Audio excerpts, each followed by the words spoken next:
Ini kalau itu startnya jadi kan? Jadi Pak. Assalamualaikum warahmatullahi wabarakatuh. Alhamdulillahilladzi pada ini ketawa sih. Alhamdulillah wassalatu wassalamu ala asrofil anbiya'il mursalin wa ala alihi washabihi ajmain amma ba'd. Selamat sore semuanya. Selamat sore.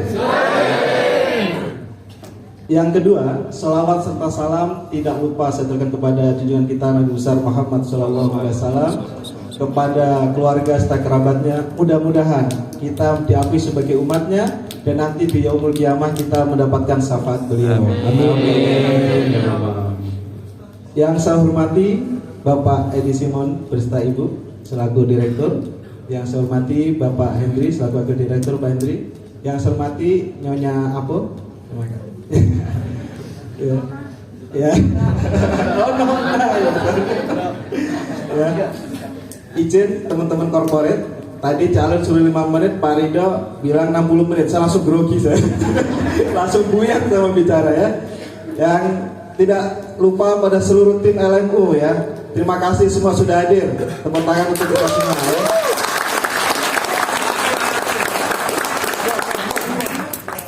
LMU Group, ya sorry lupa. Jadi saya agak rubah formasi, ya. Tadi saya siapkan sambutan resmi, bahasanya formal gitu ya, paling 5 menit, sesuai dengan request Allen. Kemudian 5 menit lagi Pak Rido datang, Pak ditambah 60 menit, saya langsung berubah model. Ya mohon maaf Bu Edi ya, izinnya kita agak, jadi nggak sambutan resmi, tapi sambil misi-misi dikit, ya, sambil menunggu Pak Ustadz. Korban yang kedua ini. Saya langsung grogi sih, tadi saya gak grogi, langsung grogi saya. Oke, tidak lupa kita ucapkan syukur alhamdulillah ya, tentunya dalam kesempatan ini kita bisa bertemu semua. Dan tentu semua ini tidak lupa atas ridho maupun hidayah dari Allah Subhanahu wa Ta'ala. Kenapa kita harus yakin itu? Karena kali ini kita di bulan Ramadan, saya yakin masih banyak teman-teman yang tidak berkesempatan untuk melakukan puasa di luar dari Allen dan teman-teman ya. Ini yang saya maksud, yang harusnya menjalankan puasa. Artinya apa? Artinya bahwa puasa ini ternyata bukan karena kita kuat bisa puasa, bukan karena kita sehat, tetapi karena ada hidayah. Kenapa? Karena banyak yang sehat, yang kuat dia tidak puasa. Betul nggak Jalan? Enggak. Pasti ada yang sudah menyadari semuanya. Kemarin saya lagi ngobrol, ya. Saya udah bilang kalau saya mau sambutan jangan banyak ngobrol sama saya hari-hari terakhir. Pasti nanti saya sampaikan. Saya bilang kamu nggak puasa? Alhamdulillah Pak, belum. Oke. Nah, oh kamu nggak puasa? Ya Pak, Bapak baru tahu. Bapak jam 12 siang ke kantin aja Pak. Bapak absen, pasti banyak yang nggak puasa. Alhamdulillah gitu ya. Artinya hidayah itu memang orang-orang tertentu yang dapat. Ya. Kemudian saya langsung berdoa. Ya mudah-mudahan kamu besok puasa. Apalagi besok ada bukber. Alhamdulillah tadi saya cek absen. Alhamdulillah puasa. Ya tepuk tangan teman-teman yang puasa hari ini. Jadi sekali lagi bahwa ternyata hidayah ini penting. Terkadang kita sebagai manusia kita menyombongkan diri bahwa kita mampu, kita kuat, kita pintar tanpa melihat peranan Tuhan. Jadi saya mohon maaf izin ya Pak Edi, Pak Hendri, ada kombinasi Tuhan dan Allah ya. Jadi karena bulan Ramadan jadi saya agak kombinasi ya. Tapi intinya sama bahwa ini kita bicara aspek ketuhanan. Makanya kita tidak boleh mengingkari adanya Tuhan. Itu maksud saya. Ternyata tanpa ada campur tangan dari Tuhan, kita tidak bisa melaksanakan. Siapa yang bilang kalau kita sehat bisa puasa? Banyak yang tidak puasa juga meskipun dia sehat. Betul bukan Pak Denny? Ya. Jadi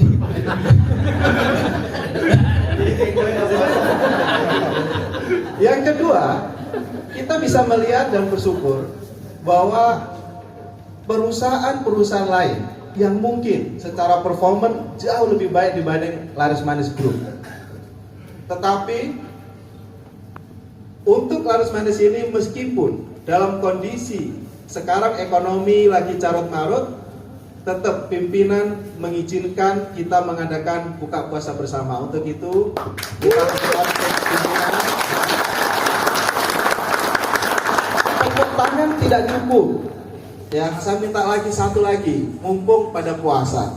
Tolong doakan pimpinan kita diberikan kesehatan. Kita bisa sama-sama untuk membantu kita melanjutkan perjuangan perusahaan ini menjadi perusahaan yang salah satu terbaik di Indonesia. Mudah-mudahan Pak Edi, khususnya Bu Edi, sehat-sehat selalu, dan terima kasih sudah mengizinkan kami melakukan bukber. Nah, jadi ternyata peranan ini kita mengatakan bahwa campur tangan Tuhan itu ada. Kenapa? Puasa ada hubungan. Mengadakan bukber juga sama. Karena banyak juga perusahaan yang dia diberikan kemampuan, dia tidak menjalankan bukber ini. Padahal disampaikan sama Bu Weli bahwa bukber bukan menjadi milik orang Muslim. Bukber sudah menjadi tradisi di Indonesia. Sehingga kami cukup respect dan hormat kepada teman-teman yang non Muslim. Sama-sama kita menyusun acara ini, sehingga ini menjadi acara kita bersama. Ya. Selanjutnya saya sampaikan sedikit berhubung ada permintaan dari teman-teman. Ya, sebenarnya saya sudah nggak mau ceramah jalan ini terpaksa.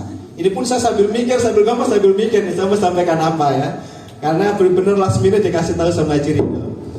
Tadi sedikit ada kutipan ayat yang disampaikan oleh Al Ustadz Al Mukarram Fauzi tadi.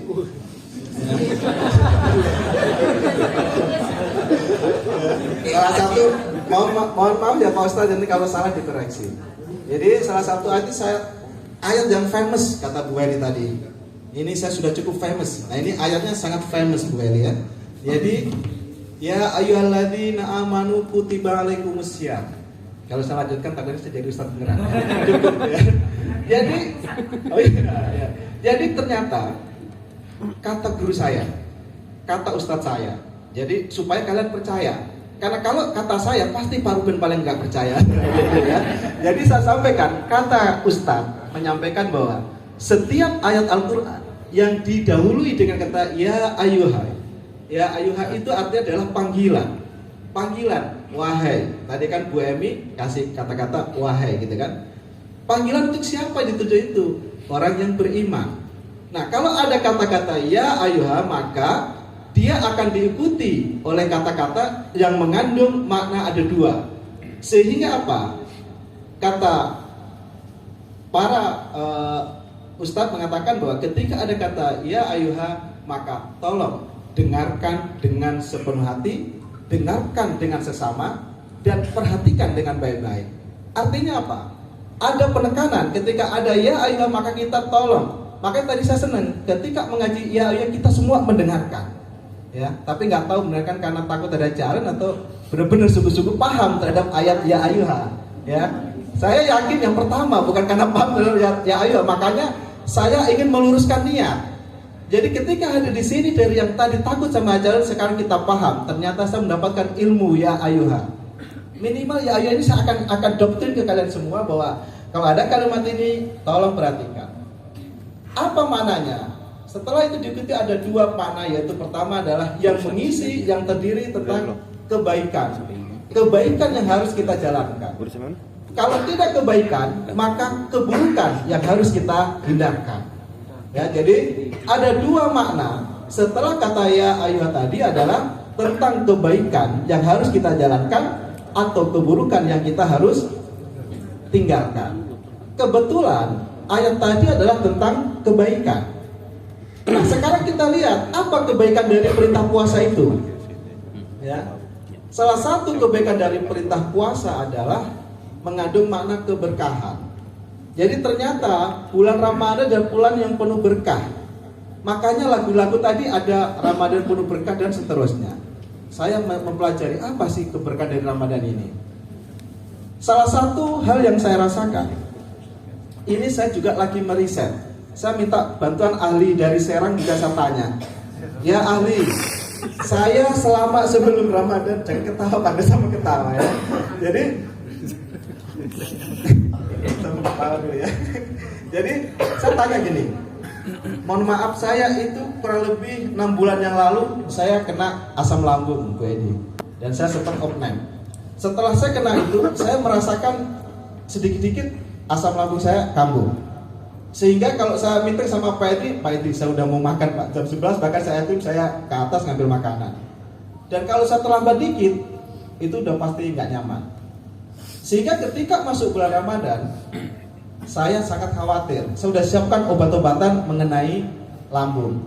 Tapi ternyata dari puasa pertama sampai terakhir, hari ini maksudnya, alhamdulillah saya tidak pernah kambuh asam lambung, seperti halnya saya tidak pernah kena penyakit asam lambung. Dan ini saya sudah minta ahli dari Serang tolong di riset apa yang sudah terjadi. Dia sudah memberikan jawaban tapi tidak layak saya sampaikan. Jadi saya minta di riset ulang ya. Jadi teman-teman ini sebagai gambaran. Ternyata berkah itu ada hal yang kita tahu, ada hal yang kita tidak tahu ya. Jadi nanti masih dilanjutkan. Tapi ini benar.